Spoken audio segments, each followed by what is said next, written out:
성공한 사람들에게 가서 어떻게 성공합니까? 라고 물어보면 거의 비슷한 이야기를 해요. 노력해라, 죽도록 일해라, 공부해라, 책을 읽어라, 팀워크를 중요시해라, 생각은 냉정하게 하되 마음을 따뜻하게 해라.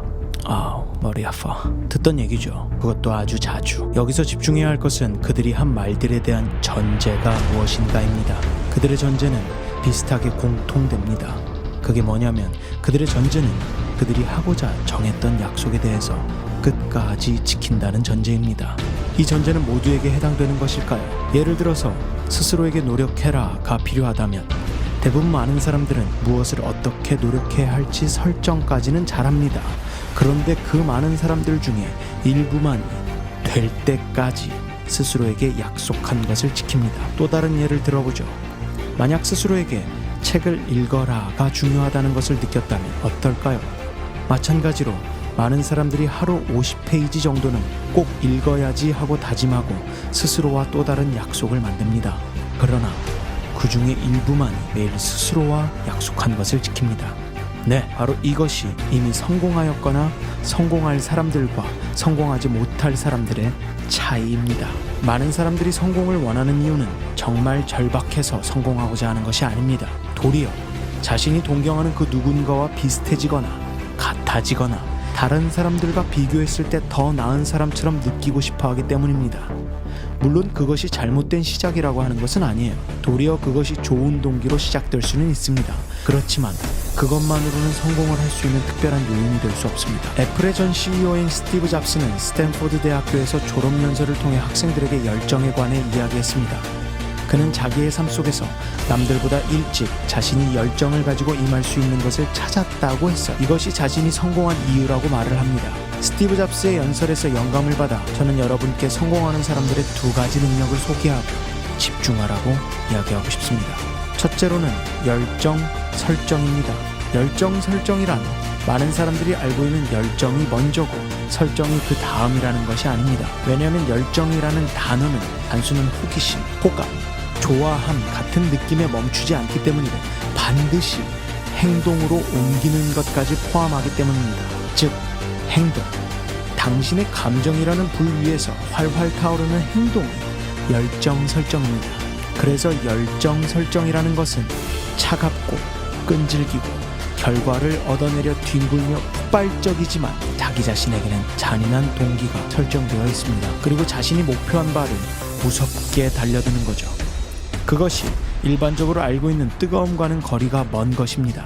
스티브 잡스뿐만 아니라 수많은 성공한 사람들은 남들보다 자기가 잘하는 무언가를 발견했다고 합니다. 그런데 무언가를 발견했을 때는 그 과정이 조금 다르게 보입니다. 그들은 냉정하게 자신을 바라봤습니다. 그들은 자신이 원하는 바를 위해 그 과정이 나 스스로에게 잔인하더라도 냉정하더라도 나는 받아들이겠다는 약속을 하였던 것입니다. 그리고 그들은 무언가에 열정을 두었을 때 나는 이것을 평생 할 수 있을까? 내가 평생 일을 해도 결과가 무엇이든 간에 내가 만족할 수 있을까? 라는 생각을 반드시 했을 것입니다. 이 과정까지 포함한 게 열정 설정입니다. 바로 결과에 대한 책임감, 결과에 상관없는 여유, 그러나 자기 자신에 대한 치열함이 준비가 되었느냐 하는 거죠. 반대로 성공하지 못한 사람들은 자신들에게 관대합니다. 성공한 스티브 잡스나 일론 머스크처럼 되고는 싶은데 그들이 스스로에게 잔인했던 것 같이 자신에게는 그렇게 하지 않습니다. 도리어 못합니다. 편안한 것을 추구하죠. 따뜻한 위로만 듣고 싶어하고 자신의 일에는 집중하지 않습니다. 워라벨을 사랑하죠. 이런데 자신은 일론 머스크나 스티브 잡스가 되고 싶어합니다. 이것이 아픔과 비극의 시작이죠. 그리고 그렇게 하루하루 시간이 지나서 먼 길을 지나 뒤를 돌아보면 반드시 후회가 남습니다. 우리는 분명한 단순한 열정이 아니라 행동과 책임을 포함한 열정을 설정해야 합니다. 두 번째로는 가르침입니다. 이런 말이 있죠.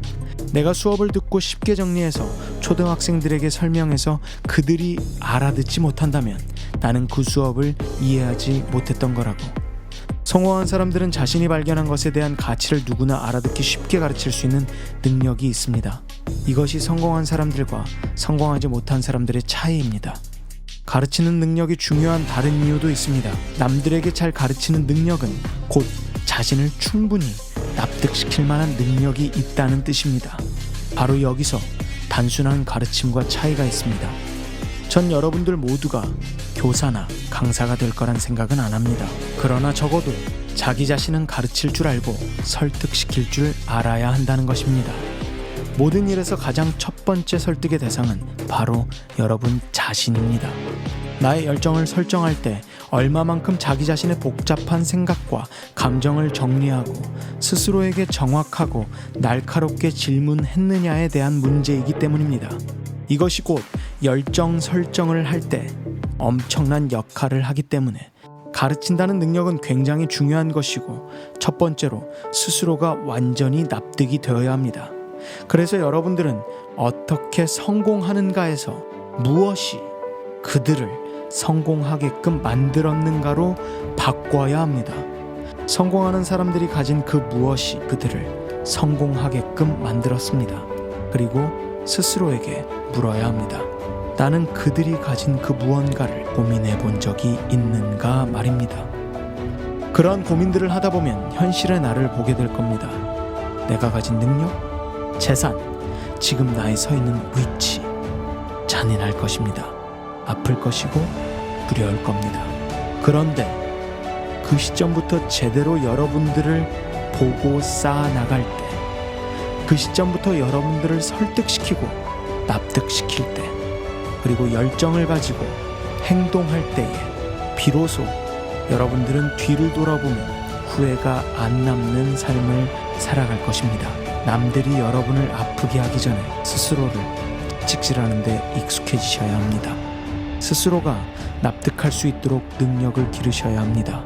스스로에게 약속을 끝까지 지키시는 여러분들이 되기를 바랍니다. 코로나 시대는 반드시 저물 것입니다. 변화하는 세상에서 우리는 또 그렇게 헤쳐나갈 것입니다. 여러분과 우리가 함께 발전하며 함께 살아갈 미래를 그렸으면 좋겠습니다. 함께 생각하고 함께 움직여 봅시다. 이상 페이스메이커였습니다.